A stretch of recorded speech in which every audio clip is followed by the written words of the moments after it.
Time for a high and low quick bite. I'm Ike Amaechi, and I'm here with Ugo, Sean Khan, Stephen Leslie, and Mitch Orsatti. The NBA season is young, but not young enough to provide us with a good sample size of how good or bad a team is. At this point, we know that the LA teams are pretty good. We know that Boston's pretty good. Philly and Milwaukee are pretty good. We also know that Sacramento, Detroit, and Minnesota are continuing their trend as bottom feeders, underperformers. New to that group are teams like Toronto and Houston. Ouch. Yet we continue to talk about those teams, man. Every week, I think Toronto comes up at least once or twice. Houston has been a center of attention because of James Harden, of course, but they're not a good team, at least. Well, according to James Harden, they're not good enough.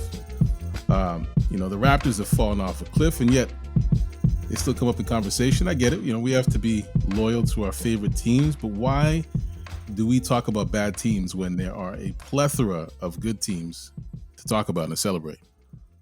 Why? Mitch, what do you think, man? Well, there's a handful of reasons, right? Maybe you like a certain player and they happen to be traded to a terrible team, or maybe it's your home squad and you can't see yourself rooting for any other team. My personal reason why I care about bad teams, and let me just quick caveat, I'm not ready to call the Raptors a bad team no matter what you say. Anyway, my personal reason is sheerly to rub it in people's faces when they're good again. My team, as listeners know, is the Toronto Raptors, and I've watched them for so long be so bad that it just becomes like natural to stick with them. And when that 2019 championship came around, every LeBronto tweet, every hackneyed media dipshit predicting Raptors' failure, every naysayer who casted aspersions just ate the biggest plate of it, and I rejoiced in that, and that's why I care about bad teams, if we're going to classify the Raptors as that, which I'm not. All right, well, yeah, that's definitely a very good reason, but that goes back to just being loyal, being loyal to your loyal team, to the soil, man. Yeah, for sure. So let's go to Steven, because he supported a bad team for a long time, and now they've kind of turned it around. So why do people support bad teams? Listen, it's not that I supported a bad team. We just had a rough stretch. There's a difference. But we're used to winning. They were a bad team. They were a bad team. Yeah, we had a rough stretch, but in the end, we're still. And if you look at the decade, we're still better than these bad teams you're on to address. Like, look at the Raptors. You know what? I'm not even gonna bash Raptors. Let me just. I'm sorry. Listen, just 10 years, man. 10 years. Just say Minnesota and let's move on. No. Whatever. You Raptor fans, just keep your heart attached. Love your team and just respect what you see and whatever. Because when they're gonna get flamed because they're not that good. I thought he was dissing the Raptors. What's going on? I'm not. I'm just saying, just stick it out. You've been with them when they were worse. I think they have some talented guys on their team. It's just not working out because they trust in the Tasmanian devil, who's always spinning and spinning and spinning. But once you guys figure it out, you're like a couple pieces away. Whatever, it'll go back to being normal. But to me, I don't even care. Yo, bro, answer the question, man. Jeez. That's what I'm saying, man. I answered it. Killing the Raptors. I'm not killing the Raptors. He answered the question. I answered it. I said, what was the question again? Just stick with your team. It's not that serious. Yeah, loyalty. Disloyalty. That's what it sounds like to me. Well, he's just not loyal to the team that you're loyal to. That's all. No, I mean like disloyalty. That's what I think. Well, I see what you did there. All right. Okay. Well, Ugo, the resident Raptor fan, you're, why are you supporting your bad team there?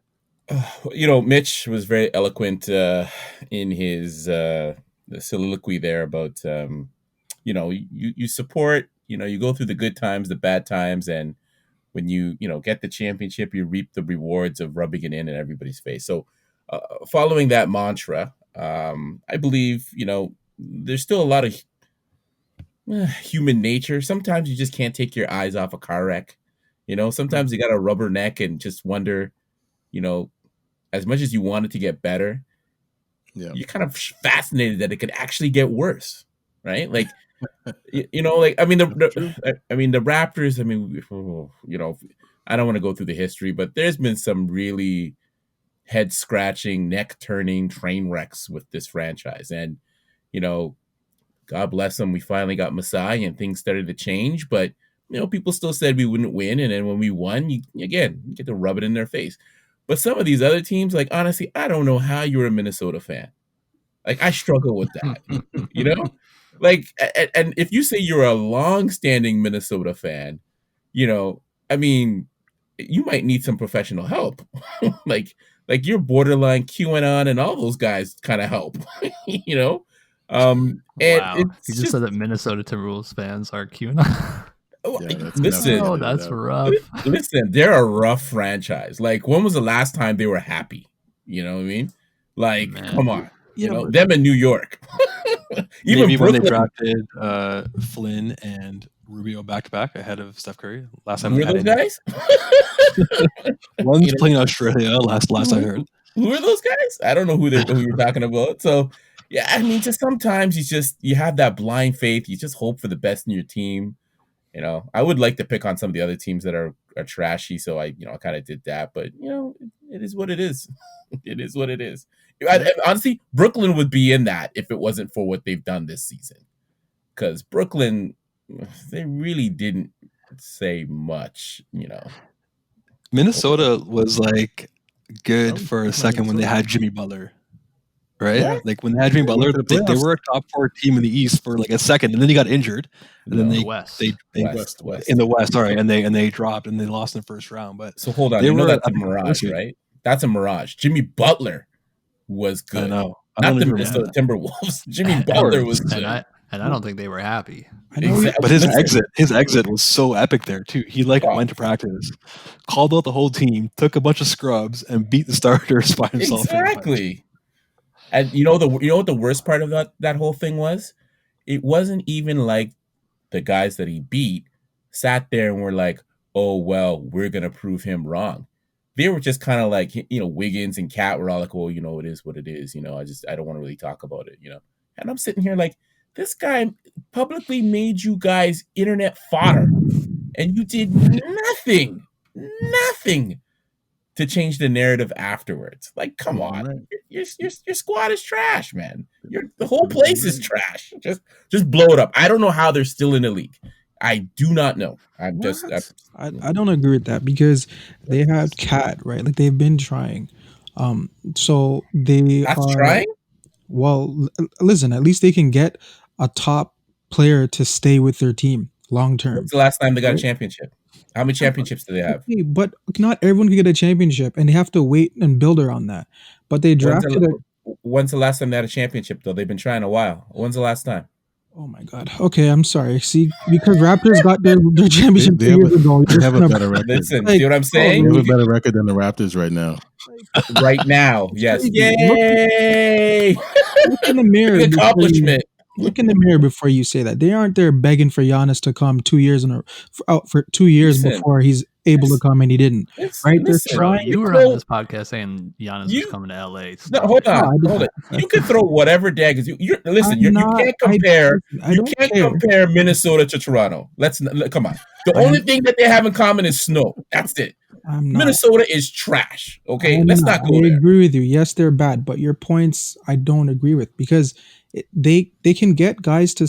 They traded for Jimmy, right? And he tried. And Jimmy left. I know he left, but Kawhi left your team as well. Okay, listen. So you're saying Kawhi leaving is as bad as Jimmy leaving? 100%. They've never signed a big name, though. They haven't signed a big name. Okay, Mitch, come on, man. You're talking crazy. Mitch, yes, you're right. They didn't sign a big name, but Cat was top what when he signed? He was the number 1 pick. No. Top 10. I mean, top like, 10 player. Yeah, okay, that's what I mean. And he stayed there, even though they were a bad team, right? Yeah, but that's after a rookie deal. A lot of guys do that. Yeah, look at De'Aaron Fox and Donovan Mitchell, Chris Bosh. Like, most guys signed for the big money off of their rookie deal. Okay, but he's signed and he's trying. They're trying. It's not like they're just. They're not the Knicks. They're in a bad division. They're in the worst conference, but they aren't just flat out just sucking for like I don't know. I just don't think They also you can pick sorry, on it's like them. they also they didn't know that Wiggins was going to be the the non-motivated guy that he was. Like everyone in that year would have drafted Wiggins first overall, Yeah. right? So like you can't measure desire. It's really hard to measure desire before a guy gets into the NBA. So that's sort of handcuffed them as well. Philly did it too. So- They've drafted Jahlil Okafor. Yeah. It just feels But- like Minnesota has squandered draft every Fultz? opportunity they've had. Yeah. And and to say that they're not the Knicks, I think they're the closest team to the Knicks. They both had Thibodeau. David Kahn was like the Dolan of the West. Terrible drafts. Like, I don't know. Minnesota's pretty hapless. They're trying, sure, but who cares? So is everybody. Sorry, I So- just so- hold on. I just want to say a couple things. Actually, okay. The fact you want to say a couple of things and we're talking about Minnesota is proving my point. The fact that you have things to say, the fact we've had these many things to say about a bad team. And we're not talking about just this year. We're talking about God, historically. you're right, man. So, I know! so That's what thank I'm you for proving the point. My sociological experiment has been a success. Thank you. And Sean, what else would you like to say? Because you're next. Man, I don't. So, like, Ugo pretty much stole the words from my mouth. I posted in our chat, so I don't know if you saw that, but Stole the like, words. he was talking about like being like the entertainment of watching a team like kind of implode from within, and like it's like a car wreck. You can't look away.